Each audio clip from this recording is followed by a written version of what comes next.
This video is in response to a video going around. Michael Chandler, UFC fighter.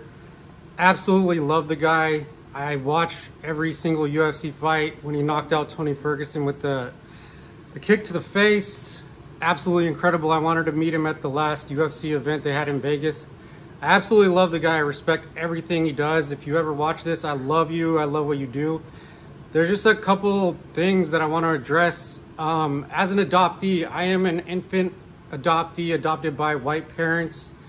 My adopted mother was a lawyer. My adopted father worked for Anheuser-Busch.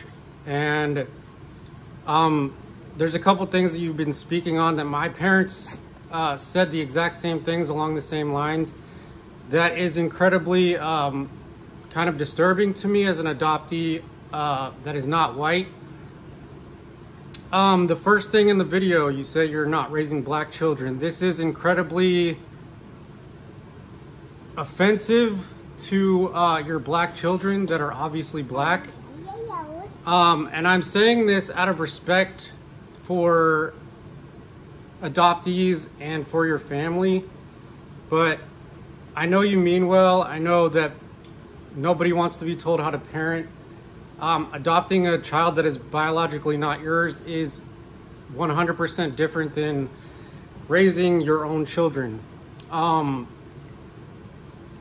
Saying that you're not raising black children is the complete obvious denial of their race, culture, and family history. So I wanted to ask you a few questions. Do you live in an all-white neighborhood, or do you live in a diverse neighborhood? Because living in an all-white neighborhood is extremely dangerous for people of color. It can be. I'm not saying that it 100% is. I was raised in an all-white neighborhood. My parents told me that color doesn't matter. So I was forced to deal with racism completely alone my entire childhood. There was rocks thrown in my face. People used to beat me up on the way home from school and called me things and saying that I should go back to my country that I came from, and I didn't go to my parents about it because they said that color doesn't matter to them and race doesn't matter and racism doesn't exist.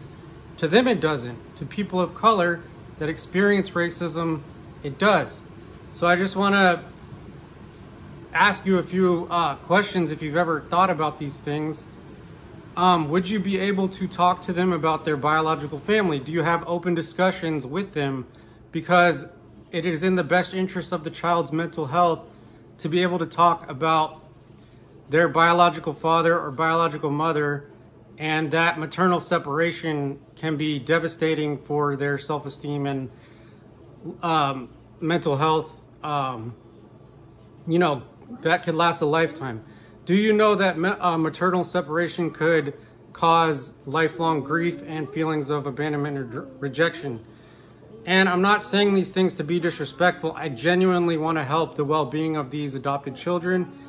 And the biggest things for me as an adopted child raised in a white family, not being white, I would say are grief that was completely denied my entire lifetime, even to today. Being told to be grateful for my adoption and the denial of my race and my culture, and then not even having my own medical record. So if this ever reaches you, I respect you. I think you're doing great. You're a great father. I just think that there's some things that could be thought about differently. And by the way you're speaking, respectfully, I hope that you start to challenge your own way of thinking and do what's best in the best interest for your children of color.